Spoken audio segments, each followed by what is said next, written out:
Welcome to the Probability Podcast. Discussions on emerging and converging technologies, problems that are being solved, and the probability of positive and negative outcomes that we might expect.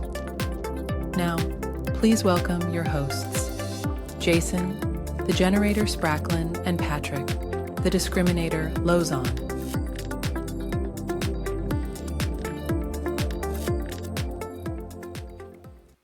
Hi everyone. The topic for this week's episode is intelligent AI-powered search.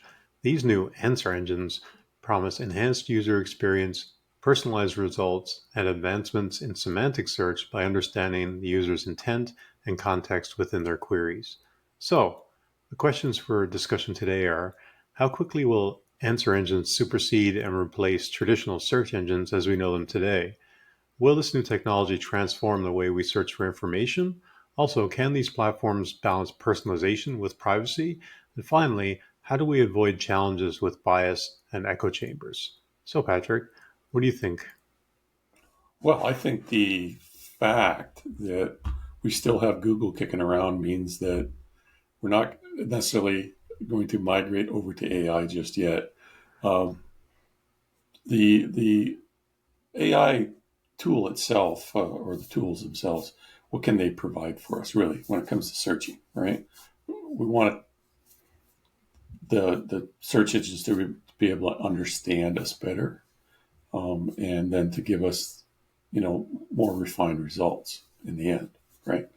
So can that help? I would say AI can certainly help from a point of view of understanding, our natural language and sort out the keywords and actually provide a better query. So that's okay. We'll give it a point on that. Understand the user intent, right?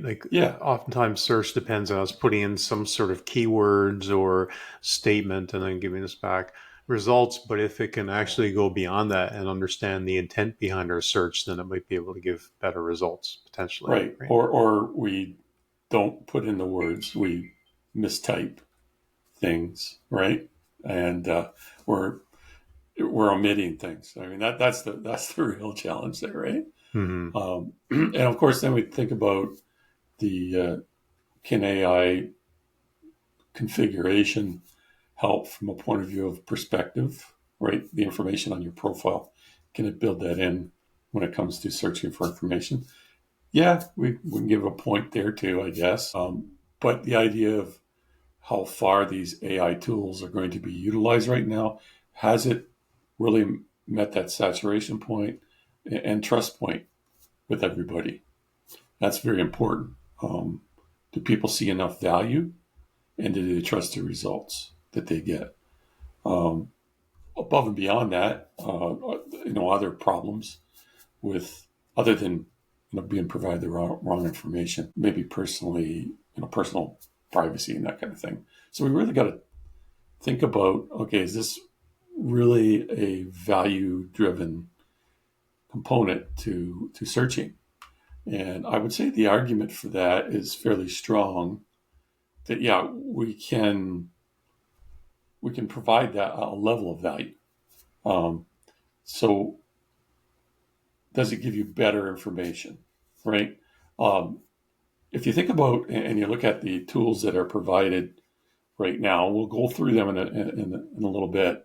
One of the value components to that is being able to provide summarized information back, right? Mm-hmm. Which is very helpful. If you're looking for, you ask a question and you want a kind of a comprehensive answer that kind of ties everything back together, right? And that's what AI is good for, right? You can throw in a quick, few word sentence and you get a whole story back, right? Well, that's the idea of the answer engine, right? So that's why they're calling them sort of as opposed to traditional search where you type in some sort of keyword or query or sentence, and then it gives you a whole list of links, and then you have to go through those links and decide which ones that you want to click on. And then from there, you can look at different pages and grab the information you want and then kind of come back and compile that yourself. I mean, that's the way we've traditionally been used to looking for and documenting information. We're doing research or trying to find answers to things, as opposed to, right now where you can go in and it almost becomes conversational. If you look at the way Perplexity works, like you described, where you ask it a question, it looks at usually what, like 5 to 7 different um, sources and then summarizes it all. And it gives you those annotations of where it got the information, but it gives you a fairly complete answer. And one of the things that I like about it is that it's conversational in the sense of, and maybe not truly conversational yet, but that when I get that result, it also gives me a list of other potential questions I could ask. So it's sort of helping me probe further into a topic, and oftentimes in ways that I wasn't anticipating. Like I didn't have these additional questions, but now that they're put in front of me and I can just click on it and then it feeds me more information. And if I want, I can dive even deeper into that particular area. So it sort of becomes more dynamic in that way, which I think is definitely more useful than what, say, for example, Google gives me right now. Well, part of the challenge when we think about searching for any piece of information is getting through the noise, right? Mm-hmm. And so does the AI algorithms, search algorithms, and that actually help with that process? And I'd say, to a large degree, I would say yes. Um, Now, it doesn't mean 100% in every situation, right? Sometimes just the keyword search is much more efficient and quicker, and that's all you really need. So this, I would say, the more complex the query, the more AI is applicable. Yeah, I think it's when you look at it, it certainly is more. It gives you a more detailed sort of response again than a list of links, but it certainly makes you wonder sort of where it got, how it came to that. How did it figure out? Oh, these are the 5 sources that make sense. So I guess where I'm going with that is when you look at let's just use Google as an example. That seems to be the shining example, the king of search, as it were, for a long time. If you look at, SEO and those types of things, it looks at it from a whole bunch of different angles, right? It just doesn't, look at keywords and trying to match things up. The algorithm behind SEO is actually quite complex, right? It not only looks at, does the content have some of the required information, does it match up with some of the keywords, but it looks at, is the site reputable, and it tries to determine that through backlinking and things to say, well, is this website a reputable source of information within the industry or within the media sphere, and it sort of determines that based on a whole bunch of different factors. It'll also tie in things like, is the site mobile friendly? Is it accessible? All these things factor into whether or not this is a good source of information. And I'm not sure that we understand whether or not those same things are being considered, in tools like Perplexity, or even in, tools that don't purport to be sort of a search engine. Perplexity positions itself as sort of a search engine for the internet, right? And it gives you annotations. A lot of these other tools don't do that. And, I heard somebody recently say, well, everybody I know, they stopped using Google and they're just using ChatGPT, which is a little frightening when you think about it, right? Because ChatGPT by nature doesn't give you annotations. It doesn't tell you where it got the information. You don't know whether it's reputable. And people are essentially using it to say, okay, I'll just ask ChatGPT and then I'll blindly trust whatever information it gives back to me. I mean, outside of the whole thing around SEO, we all know that it can hallucinate. It can come up with sort of answers that are not based in reality. So I think it's a little bit of a slippery slope when people start using any AI tool to sort of get information and decide that it's factual and correct. Yeah, that's right. The key here is, are you getting the correct information back, or is it being somehow manipulated, right, by the AI? And that goes back to the trust side of things. Now, if you look at the model, which Perplexity uses, where it provides, it cites the sources, that is, to me, a much better user journey, because you not only have the AI interpretation, but you can go back and dig into each of the sources that it's used to understand and better elaborate on what the ideas were, right? Um, and verify, right? So for myself, I wouldn't. I'm not one to necessarily trust the AIs completely. If you go on the one of the platforms, pick any one you want. Um, Even though they've got fairly good reputations, and they're functioning fairly well, I would say, the idea of a search engine that's utilizing AI is not the same as going to an AI platform. And even though you can go to browsers that you can launch the platform, it's not necessarily the same thing, right? You have to Hmm. look at how can these two technologies converge to a point where you can trust the information and verify the information that you're getting. And those are all good points about how the SEO works. How those all we've got a lot of existing technology components that have been put in place to support the search engine as it works today. So how do we make that even better, right? Um, and that's where we get into understanding that the technologies we have today, which were keyed on speed of access and a large degree of content. Um, the what we're getting in addition now is the ability to summarize, the ability to relate the information, and then pull a subset of that information together from a better point of view, from a contextual understanding, and present that. So I think that in the end, that we're going to see AI tools. We're going to see them expand in their function within search engines, but the actual role of the search engine um, will more incorporate the AI versus become just a standard AI interface. Yeah, I mean, the problem is not necessarily unique to AI. I mean, even searching for things on Google, you can be, I think, relatively sure that the first, five results are fairly reputable and accurate and so on. But that also still depends on the query.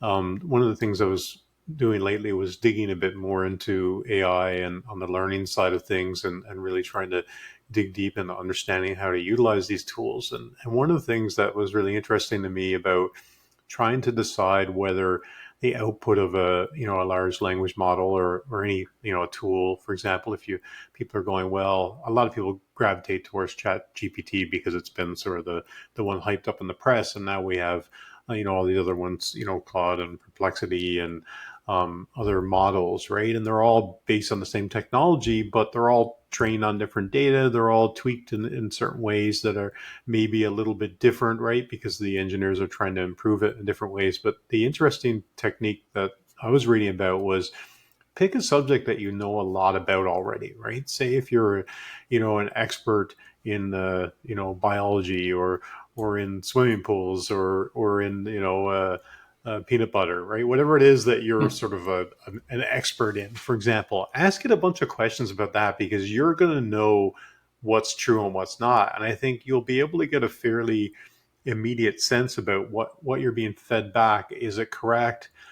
Is it factual? Does it make sense? Is the AI hallucinating? I think it's an interesting technique to sort of go, let's put this thing through a test using my own knowledge and my own brain of something that I'm an expert in before I just start trusting it. I'm not sure how many people are doing that, but I definitely recommend it.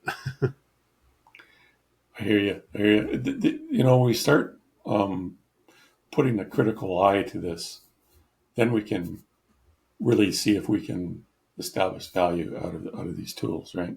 Right now, it's a lot of hype, right? So we got to break through the hype, utilize these tools, figure out exactly what the value is that we get out of them, and then move forward, right? Or we stay with what our existing tools are, right? And say, oh, that's good enough, right? And I think that's the challenge right now that the industry is dealing with is compelling the public to look at anything that's new and wonderful, right? Um, Now there is also we'll go back to that trust equation, not just trust in quality of information, but the trust of privacy, that being pelted with ads, um, the information that's being stored with cookies and all that information that's being basically captured as you surf the different sites. Um, there are a number of different search engines out there that have been developed specifically to kind of protect the user from becoming, this um, this component of feeding ad machines and being having a profile collected of information collected on you. There's companies like DuckDuckGo, and recently we've added. There's one called Brave.com. These products are really focused in on that, that privacy component, on that noise component, on that, you know, desire to not be part of the, cookie capture information, and not be part of that overall profile for statistics, right? Um, Now, that's working against, the standard industry, which Google has been, farming and developing all this time, which is, the user is really the information about the user is the data itself, right? Um, Mm-hmm. that to me, I've never sat well with me, or, but that's the reality of it, and that information, those analytics, are sellable into certain, advertising and marketing companies, for instance. The not the specific data, but the summation of that data, the aggregate data. Yeah, Um, behavioral data and that type that's of right. thing. I think it depends on what you're looking for, what you're looking to get out of it, right? You can, and that's where, I mean, we talked about that a little bit in the last episode when we talked about, AI companions and personal assistants and the fact that they need to know a lot of information about you in order to be truly useful, right? And what we've generally seen is that you go to a search engine, like Google or what have you, and you put in a query, it's going to give you pretty close to the same results it gives other people. Now that has changed over time, right? If you're logged into Google and it knows you have a Google account, it knows your search history. If like you said, if there's cookies enabled, there are ways that, it can predict, what's going to be more useful to you based on previous queries and what you clicked on. And that seems to be a big part of the, value proposition of these, more AI powered search engines, that they can personalize the results for you, and for people that are more sort of, I guess, privacy conscious, that may be troublesome. For other people, they might enjoy the fact that it understands what they're looking for better. I do think that there's definitely going to be a market for this idea of a personalized search engine, right? If you look at the ways that AI can personalize search results, well, it's going to look at your behavior, right? Your search history, your click patterns, purchase behavior. It's going to use all those types of things to personalize those results. It's going to look at, your intent as well, and possibly look at, sort of the time of day you search for things, and what your location is and what device you're on, for example.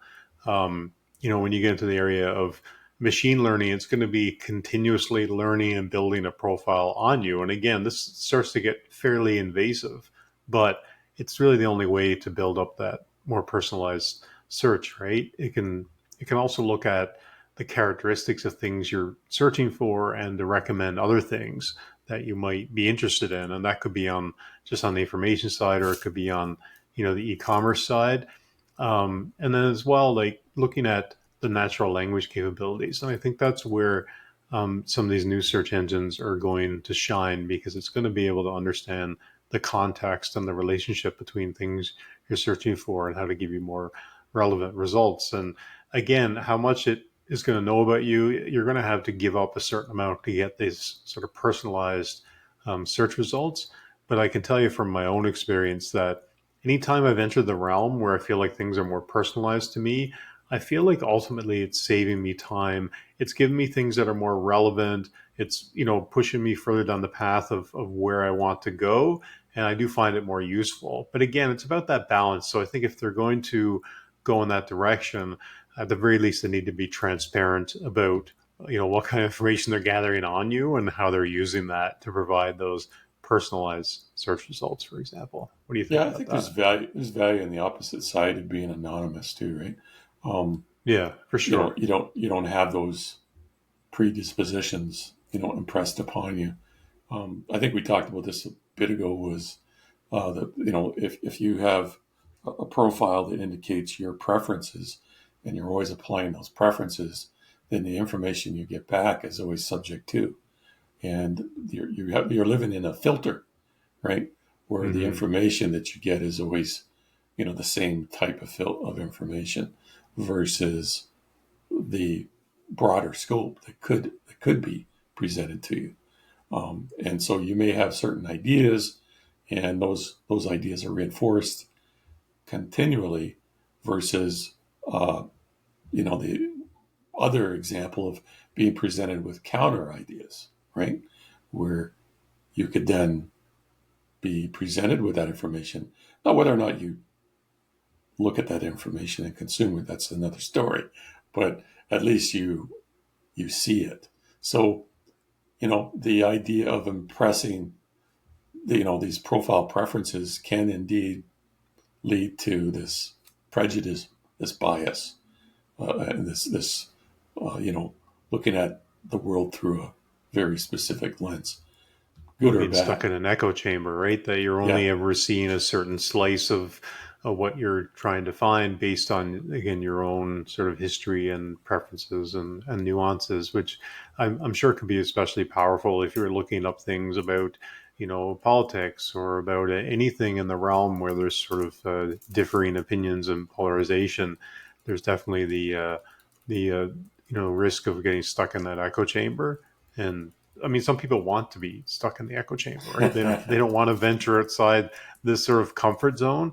But I think the implications on that are pretty far reaching, because if you're truly trying to gain information to help broaden your perspective, and that this sort of algorithm or this personalized engine has you kind of stuck in an echo chamber, then you're never going to break outside those walls, right? And that's certainly a big yeah, danger. yeah. And I'm always, I'm the one of the guys that are always interested in understanding the outlier data, right? Not the not that bell curve, peak of data which everything seems to align with, but what are those outliers and why, right? And if all that information is always being filtered from you, um, it's not as interesting as the universe, at least to me anyway. So that information, to me, that information filtering, uh, I'd rather see it, disconnected. I'd rather see uh, specific application of uh, profiles when I want, and that's it, right? Um, Now, let's moving on from that. Let's talk about a little bit about these particular search engines as they sit today. And there's a lot to cover here. Um, First off, let's start with the king of the search engines, the Google Chrome, and what are they doing with AI right now?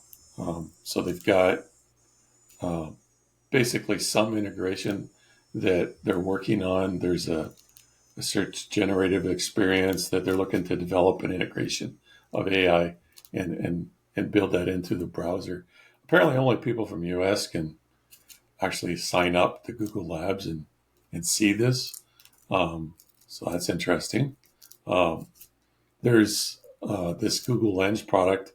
Um, Basically, it's integrating the ability to search for images And probably going to be more powerful with AI. I know we went through Yeah. that there a few months ago where I had this picture of my father driving his first car. And we were looking, I'm sure you remember, we were looking at Yeah. this car and it was this really old style car from the 50s. It actually had a split windshield where it had like metal Yeah. down through the middle. So it was almost like two windows. And we're just looking at this and we're sort of going through the options of what could it be. And we were Googling and trying to find. And in the end, I think it was the fact that I was able to take that image, upload it through Google, do an image search based on that uploaded image, and we sort of narrowed it down to what it was. I don't remember off the top of my head what vehicle it was, but it was a very obscure vehicle, but it definitely worked. I mean, it took a bit of work to get there and to figure it out. But I think in the future, with the fact that generative AI can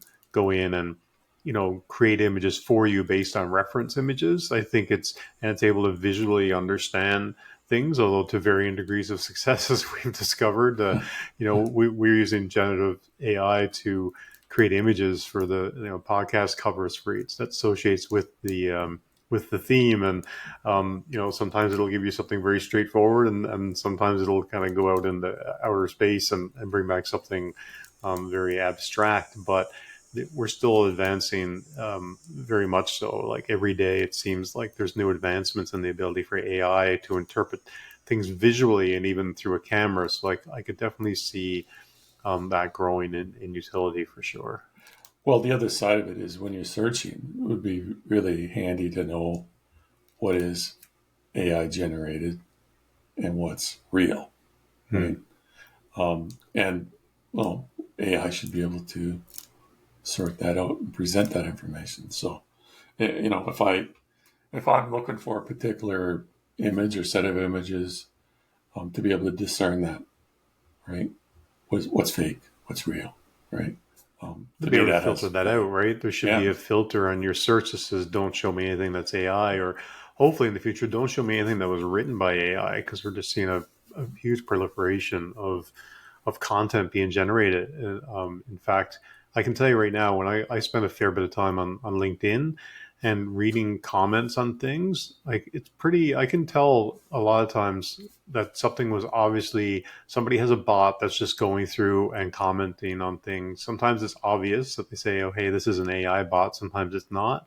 But it's not a perfect system. I'm sure I've been duped many times, but I think we're starting to see that proliferation, not just of content being created in articles, but also of people's comments and everything else. So, can they start to sort of at least filter some of that stuff out? And maybe they won't, because they don't want constraints on this technology that's going to be making them a lot of money. But it's going to be an interesting area to see whether the user is going to be given some kind of power to help hopefully filter out a lot of the, as you called it, noise out there. Right? yeah, exactly. Yeah, I mean, we really don't need to have noise in our life. Right? We get enough as it is, right? We don't need any Um, more. Yeah. yeah, that's right. There's a few other things that Google is looking at. They got something called Tab Compare that they're looking at. Where if you're searching for something, you can, it'll actually compare what it finds and put them up into uh, you know, uh, different tabs, and you can then look at which option they like the best. So it's helpful, I guess, if you're shopping for something, you want to do all this comparison. I don't know, you want to buy a new car or something. I don't know. So that's another user journey that they want to give, apply AI to, and try to promote. Whether or not it's going to give us a lot of value, that's to be determined. Hmm. Um, the other one they're looking at is basically allowing, have an AI augmented search, so you can go into your history and do a very, limited uh, prompt, and then get the information back. I think that would be useful from a point of view of, if you got a considerable amount of history, and you want to say, oh, gee, a month ago I was at this site. What was it? Related to such and such, right? You might be able to drill down and find that information. So that's another possibly I don't know how much value you put to some of these capabilities, but like everything, it's the aggregate value picture that you look at when you look at all these different types of features. Um, the other side that we have to consider too is that you know Google itself, um, it's it's been under quite a few legal troubles recently, and they just lost a court case around the fact that they are essentially promoting their search engine in a monopolistic manner. And there's an pending antitrust suite that is that's in place. I think it's in September.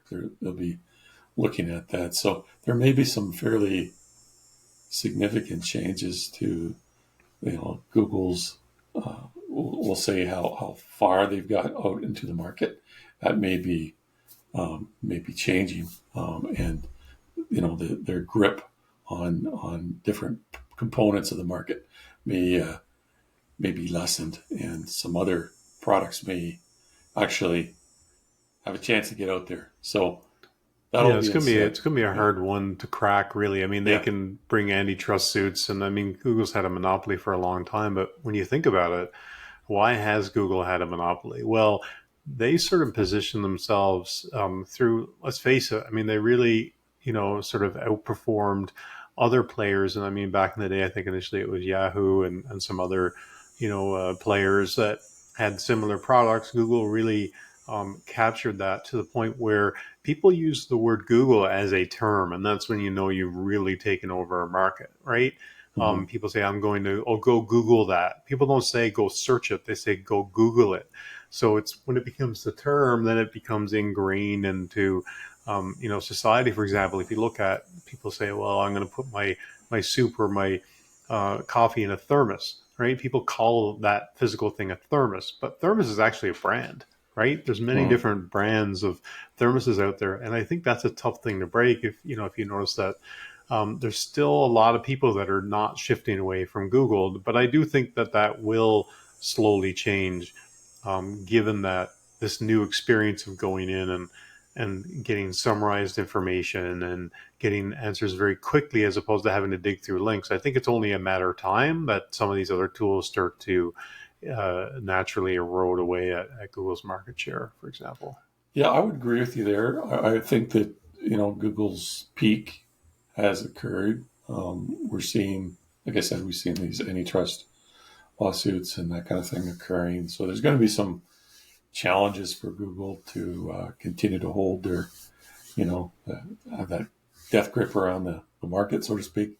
But that all being said, again, it goes back to the products themselves, and can they stand on their own 2 feet, right? Hmm. Um, and does that provide value to the users? So we talked about DuckDuckGo, for instance. Um, their main premise really was about security, privacy, blocking ads, blocking being tracked. Right. That's their one of their main tenets. That's the Hmm. of the product, and so they've moved into integrating AI into their product, and they've now have an AI chat button, and you can basically press on that little button, and you can type in. You're basically logged into a AI platform at that time. You select which one you want, but then you can have a little chat with AI, right? So that's a very we'll call a very limited kind of segregated approach to AI integration, right? Um, the browser is essentially the same as it is, was before, only there's just amending features. You'll see that Firefox is doing the same thing, where you're putting add-ons and the AI add-ons you can add to the browser, but fundamentally you're not uh, changing the design, the overall journey for the user.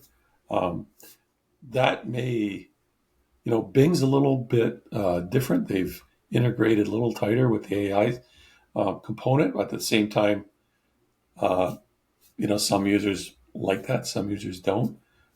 So we're in a very transient stage, I think, in user interface design on these search engines. Um, the I've also looked at Opera. They have it on the sidebar. They have something called Area. You go and click on Area. You have to make sure you have an Opera account, which is free. But um, Area is just another basically AI platform. But within that platform, you can generate images, for instance, free, right? Takes a little longer than some other generation engines. Um, Grok AI is a big one right now. Everybody's using, but the idea is that you can do a few more levels of integration that you have to pay for premium on a premium account with Chat GPT and Claude and so on, Gemini. So these premium accounts, when you think about it, they're trying to differentiate value, right, for the user. What does a user, what is that person willing to pay for to get that level of service, right? Yeah, you see Um, that across the board where you get access to almost anything for free, but sort of very limited. But yeah, I have to yeah, admit, I saw when I looked at your list, you kind of put together this list of different, providers on the market, and I saw Opera. My first, my first response was, Opera is still a thing? Like I mean, yeah, they have a pretty small, market share. They have had that for a long time, and I was actually surprised they still exist, being that I'm in technology and I'm very in tune with things and I'm reading every day. I literally hadn't seen the name Opera mentioned in terms of browsers for a long time, so I have to admit I was a little surprised to see that there. But hey, good on them that they're still going and they're getting into AI in different areas. That's pretty cool. yeah. I mean, really, Opera is a great browser, right? Um, the good good case in point when you compare Opera's integrated map um, function. So let's say you give me the restaurants near me, it'll come up with the list of restaurants and on a map, and you can navigate around that map. I like that particular map. You'll see that, for instance, DuckDuckGo, it uses the a less refined, less granular map. Um, it was an Apple map. It's not as refined as the one that Opera Hmm. uses. Opera's more like the Google map, right? Um, which is provides you a lot more information. Um, I personally like that one a better. But yeah, so there's a number of platforms out there. They're the basic platforms as we used and have continued to use. They're integrating AI in some components of it. You can jump into, you know, to chat with the AI platforms there, but they're not very tightly integrated, and it's not a complete refit, right? Of, like I said, the user experience, right? Now we can jump over into Perplexity, and Perplexity was really um, let's start from a blank page, right? Hmm. Let's look at how we can utilize AI uh, within a search engine and provide that that value, right? Um, so we already talked about the fact it will give you a summary, it'll give you references, right, and it'll give you the information around the ability to make additional queries, right? Um, that is all that's all quite valuable from a point of view of a search engine. Is it a little bit slower? It's a little bit slower, right? Um, Now, with Perplexity, are there conditions between what we call a standard user and a premium user? That unfortunately, yes, they've also implemented that for the user. So there's supposedly a value to moving into a premium user approach. The challenge I see here is that unlike Google, Perplexity, this is the product, this is the funding model, right? So they need to have Hmm. to look at these different we'll call them graduated products, right? These different value equations, and you'll have a product that you actually have to, pay a premium for. Whereas Google's, always funded things from a point of view of, different layers, right? Um, and of course, the information about you is being used to fund that, the ads and the analytics and all that information is also used to fund the products that they provide. So they have many different sources of revenue coming in, and it's not just dedicated to these specific products. So, if you're a Perplexity fan and you want to continue to see that product, evolve, one of the key things there would be: are you willing to pay for it? Right Hmm. now, are you? Are you? What do you think, Jason? I think I would say, I mean, at this point, I haven't quite taken that leap yet because there's enough available for free, but sometimes you do hit sort of walls on things, and that you go, why that would be nice to have that. I think it will reach a point where I'll definitely upgrade to a paid version of one of these. I mean, even Perplexity, I seem to gravitate towards more than others, just because I like the user experience. I like the references. I noticed in the paid version, they get you that, you can choose which sort of AI you want to connect to, for example, which is sort of interesting in that. And again, I'd have to dig a bit more into Perplexity and its value proposition, but I think it's interesting that, the idea that it's built on top of other models. Now, it says it has its own proprietary large language model, but it also allows you to tap into ChatGPT and the cloud and all these other ones, Llama, which, if your model is dependent on other models, then it's going to be interesting to see how they evolve. But at the end of the day, these companies are there to make money, and they're always going to offer a certain limitation on that. And the one thing I will say for myself is that my use of AI tools has definitely accelerated in the last 6 months, especially. And I think, like anybody else, I sort of started dipping my toes in initially, and I was a little bit skeptical and didn't quite, understand the value proposition of, changing the way that I was working every day and the way I was looking for information and the way I was doing research. But I've very quickly come to realize that there's, massive benefits there. Now, it's not without some caveats, but certainly it's definitely sped up some of the work that I'm doing. And even something as basic as doing the research for this podcast, that I was able to use Perplexity, and I guarantee you I was able to complete what I felt like I needed, to do for this episode 10 times, easily 10 times faster than if I had gone out and manually Googled things and tried to figure out if they were the right source and then worked on cobbling that information together. It would have taken me a lot longer.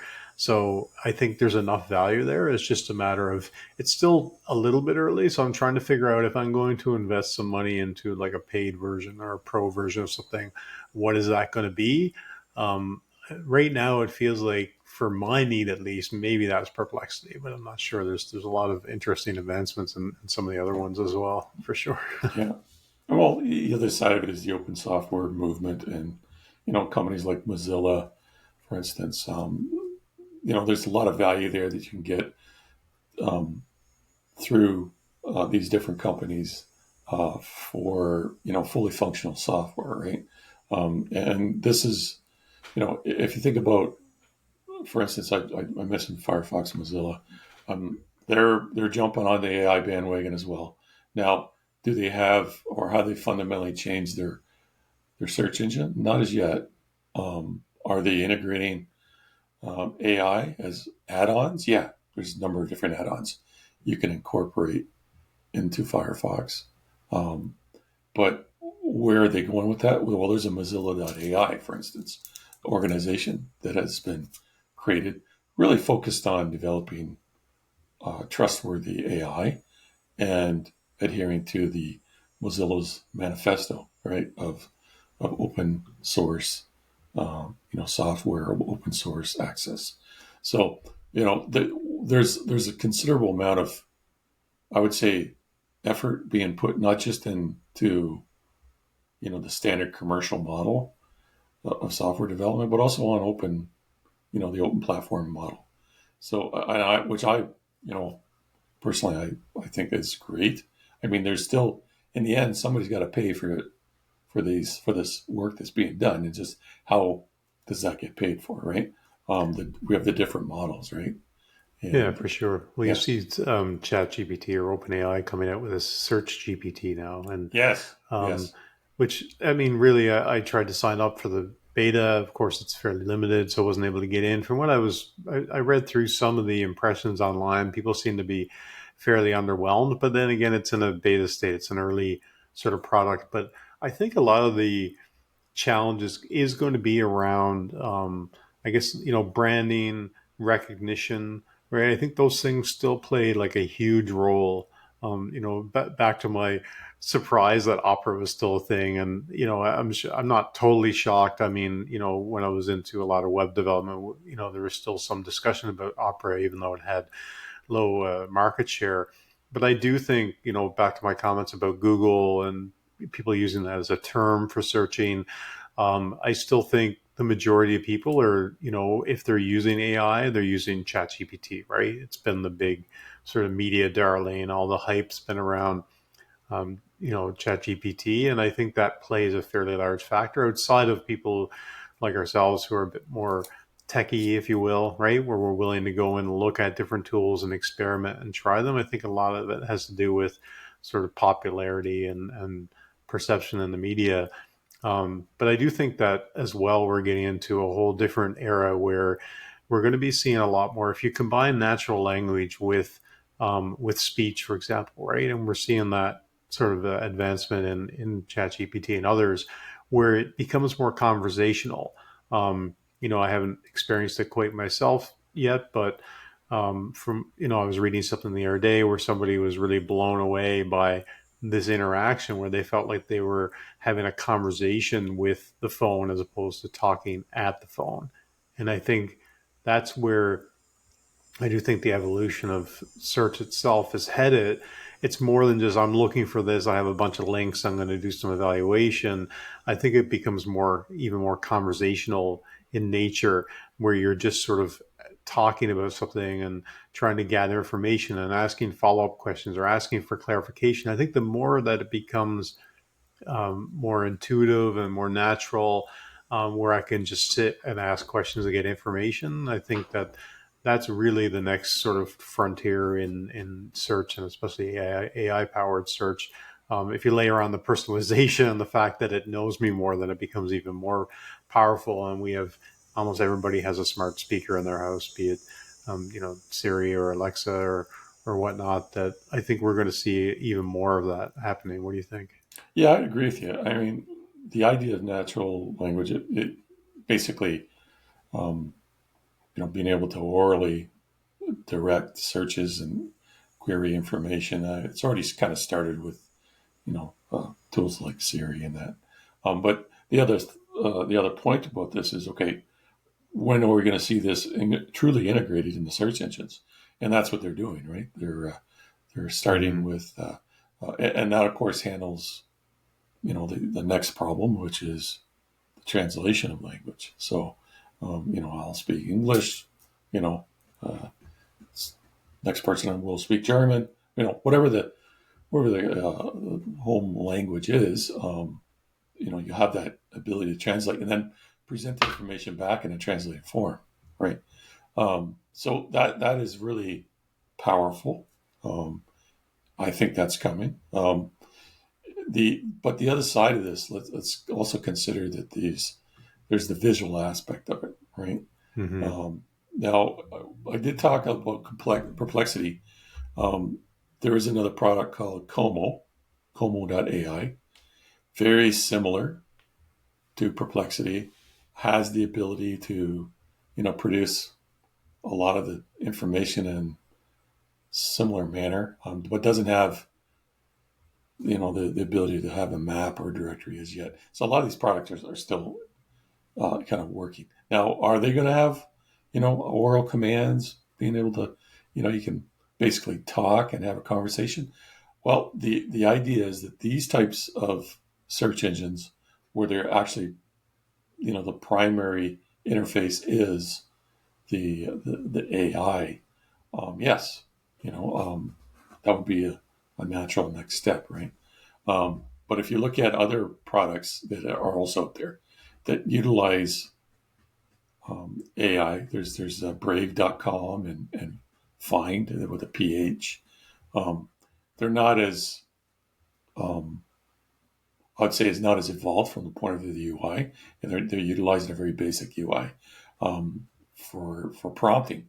Now you can, interestingly enough, you can on the results of the information that you get, you can use AI against that. You can ask for a on some of these products, you can ask for a summary, or you can actually have a chat against that particular source of information, and ask the AI to look at that information and give you that that summation, or that answer the question that you're asking specifically about that particular entry. So there are some interesting aspects to this, drilling down, that we're For going to sure. get, right. One of my more favorite ones, I guess, was andysearch.com.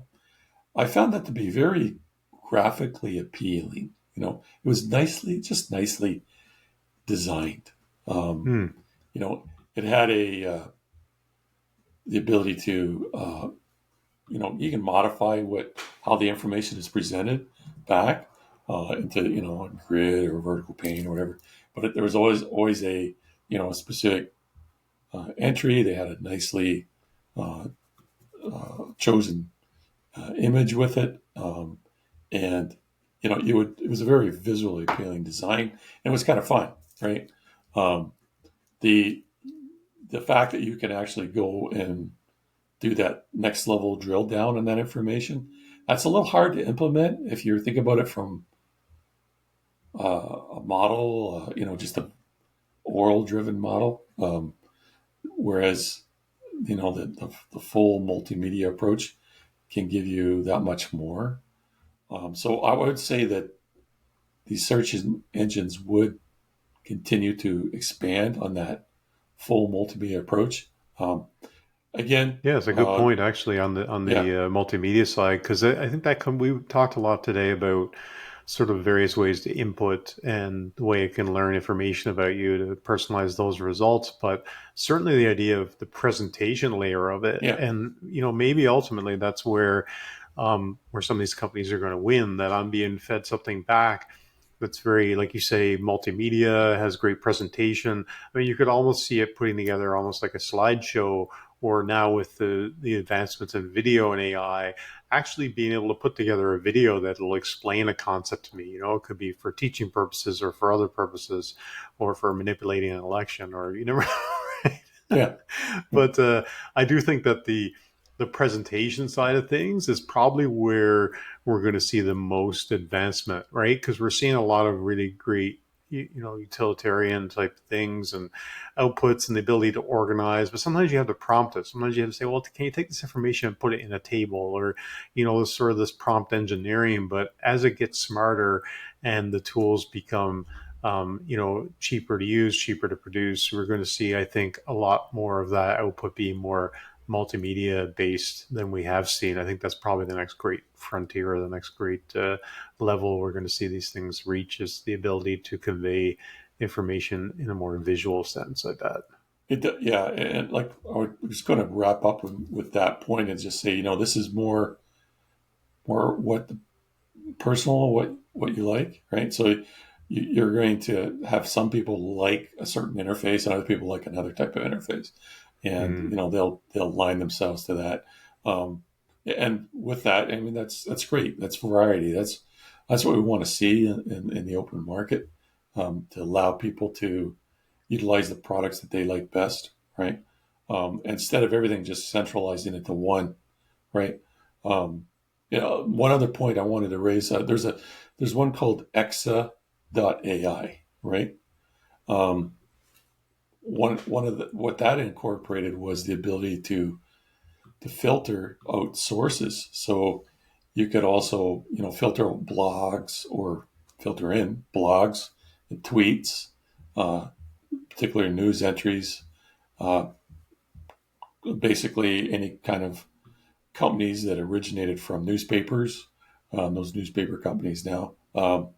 You're able to um, essentially turn on and off these filters as well. Again, a feature that I haven't seen in a lot of other search engines, but it really can give you some unique perspective on the information you're getting. Being able to search, X for entries on a specific subject, or well, I just want to look at company websites, right? Um, that's a certain amount of power that we didn't necessarily have, with doing some pretty advanced, searching mechanisms through Google.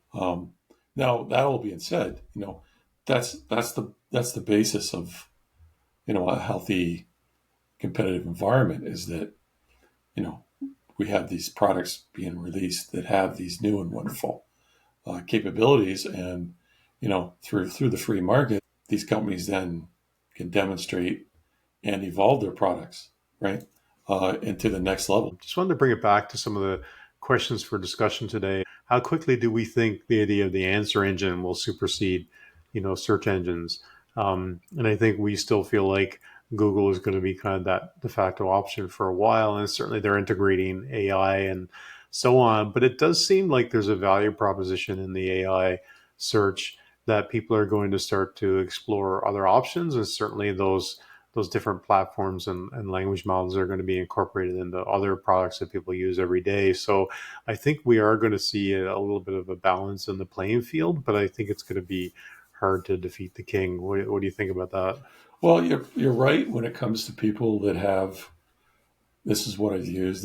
This does fine. I don't need to change, right? Um, and that'll be, you know, that'll be the Google crowd. Um, but like I said before, there's going to be a group of people out there that are naturally curious, and they're going to want to see and look for something better. They're going to look for something different, something more uh, driven to what they're looking for. And I think there's always going to be, a certain percentage of the market that's going to be utilizing those other products. Um, and the ones that are really careful about, you know, them not being the product, i.e., the users that care about, ad blocking and cookie blocking and, you know, being their privacy and not being the product. Yeah, I think a lot of it Yeah. has to do with like user experience. When I think about, I mentioned earlier, I still oftentimes default to just, searching in the Chrome search bar, but I have found recently that when it comes into my brain that I want to go look up something or research something, I do find myself going to Perplexity quite often. Now, Yeah, that's sometimes good.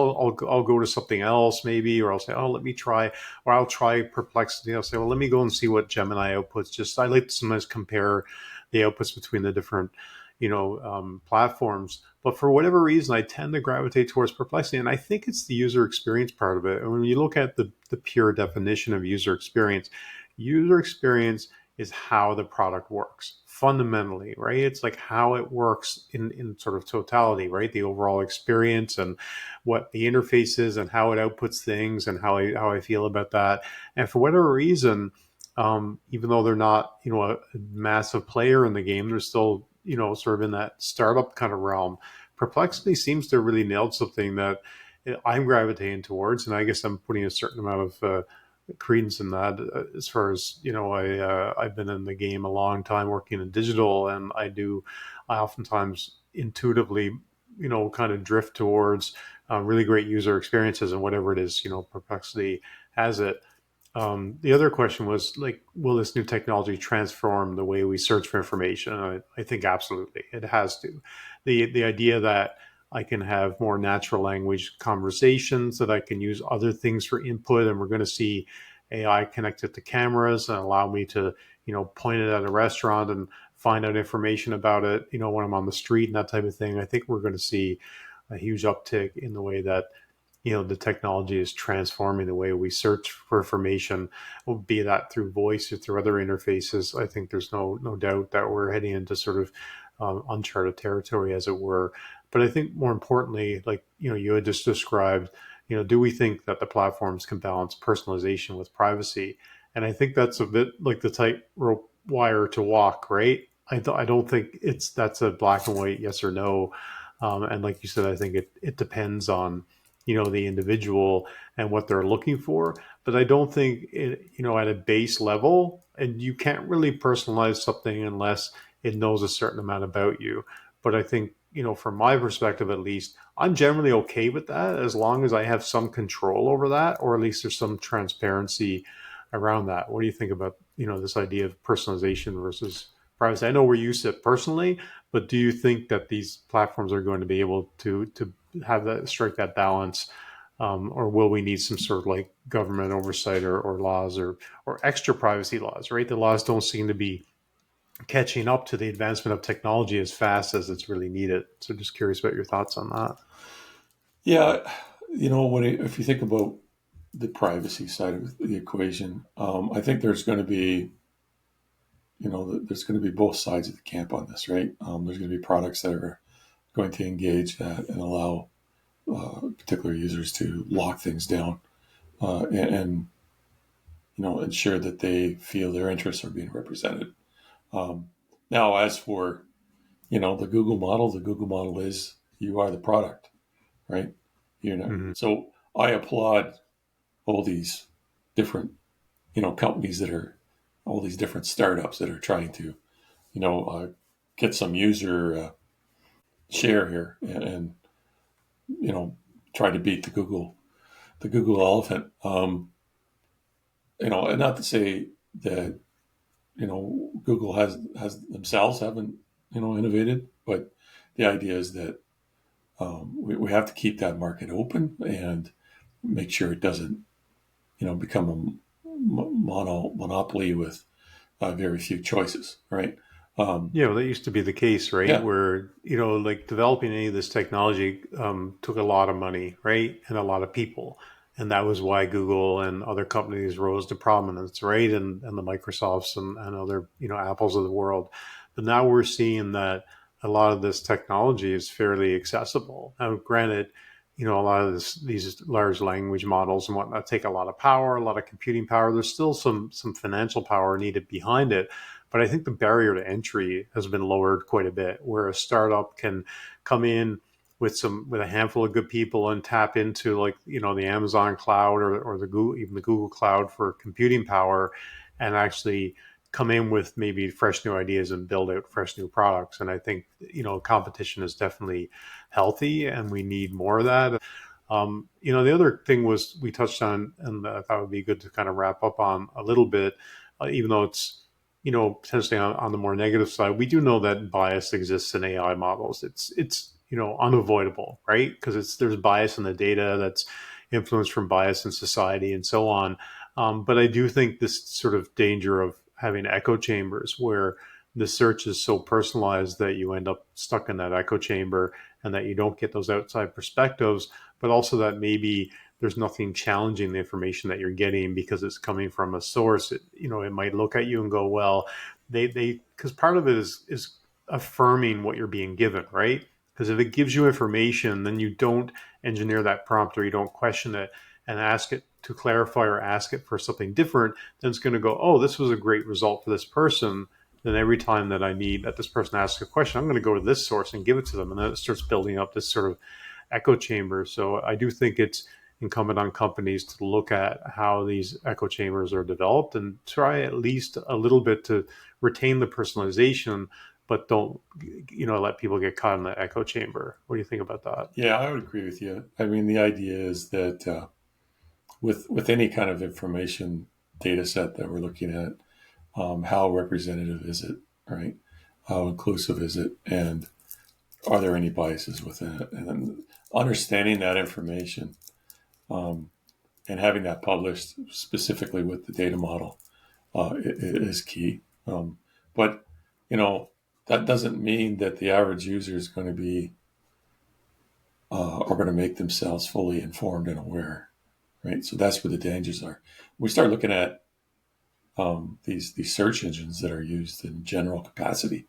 We want them to be, utilizing very, we'll call them broad models that have, large degree of diversity, right? Versus very narrow models, right? And we have to make sure that those products are very upfront and provide that information. It's available, right, on query, right? Even if you ask it, which you can, right? So, Yeah, well, the one area we didn't touch on, today, which probably we could do an entire episode on, is this, there's always, someone going to a search engine, but if you look at where a lot of people are spending their lives, spending their digital lives, I suppose, is on social media, right? And that oftentimes people, it's their news source, it's their source of information on various fronts. And I think we're, as we talked about earlier, I think we're about to enter a really interesting period. The next, I guess it's less than 100 days till this massive U.S. election. And then you have, someone like Elon Musk in charge of X, formerly Twitter, and, people searching for information on there, and how are these models being used to confirm their own bias or to keep these people in an echo chamber. And it seems that, whether it's, we can, sort of vilify Elon Musk, but then we have people in charge of other platforms that are maybe more on the other side of the fence with all this polarization we have in politics. I know generally we're trying to stay away from politics in this podcast because this is more about technology, but certainly the impact of technology on everyday life and which politics is infiltrated and the decisions people are making. And ultimately, the people they elect are going to have a huge impact. And I think that we're entering brave new territory about, how information is being spread. It's not, people oftentimes aren't proactively seeking it out. They're getting information fed to them through social platforms, and there's some element of intelligent search and algorithms and bias and echo chambers that exist on those platforms too. So sit back and get your bowl of popcorn, and we'll see what happens. Thank you for listening to the Probability Podcast. Please join us next time for more musings from the generator and the discriminator.